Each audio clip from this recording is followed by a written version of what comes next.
ভাইরা আমাদেরকে বলছিল এইভাবে কথা বলবেন না, এইভাবে কথা বলবেন না, দ্যাটস গুড, তারা শান্তি চায় বলে বলে না। বাট আমাদের একটা রিকোয়েস্ট থাকবে আমার আইন শৃঙ্খলা রক্ষাকারী বাহিনী ভাইদের কাছে, যে আপনারা কাইন্ডলি দেখবেন যে আমাদের দাবিটা যৌক্তিক কিনা, নাম্বার 1।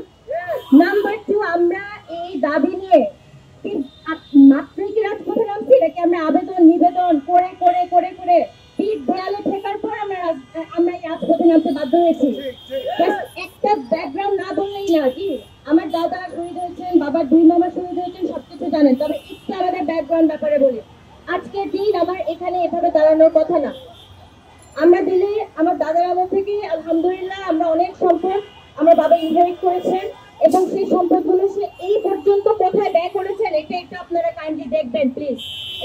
এটি ব্যয় হয়েছে ভাষণ টেক পুনর্বাসন প্রকল্পে বস্তিবাসীদের রিহ্যাবিলিট করার পারপাসে এই টাকাগুলো ব্যয় হয়েছে। আর আরো বলবো যে আপনাদের সাথে অলমোস্ট আমাদের একরকম একটা রিলেশন গ্রো করেছে, কারণ আমরা আজ নিয়ে 10 দিন হয়ে গিয়েছে। আমাদের পুলিশ ভাইদের সাথে আমাদের একরকম একটা ভালো একটা সম্পর্ক গড়ে উঠেছে। তবে ভাইরা, আপনারা আমাদেরকে বাধা দিতেই পারেন, কিন্তু বাধা দেওয়ার আগে কাইন্ডলি আপনারা দেখবেন আমাদের দাবিটা যৌক্তিক কিনা, নাম্বার 1।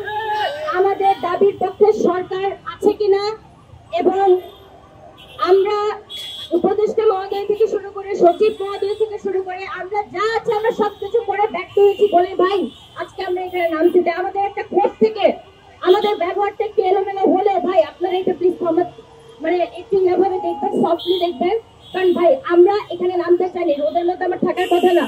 আমি এটাও বলতে পারি যে আমি ব্রিটিশ ল পড়েছি, তারপরে আমার ব্যারিস্টারি করতে যাওয়ার কথা ছিল লন্ডনে 2018 সালে, কিন্তু আজ পর্যন্ত আমি ব্যারিস্টার হতে পারলাম না। কেন?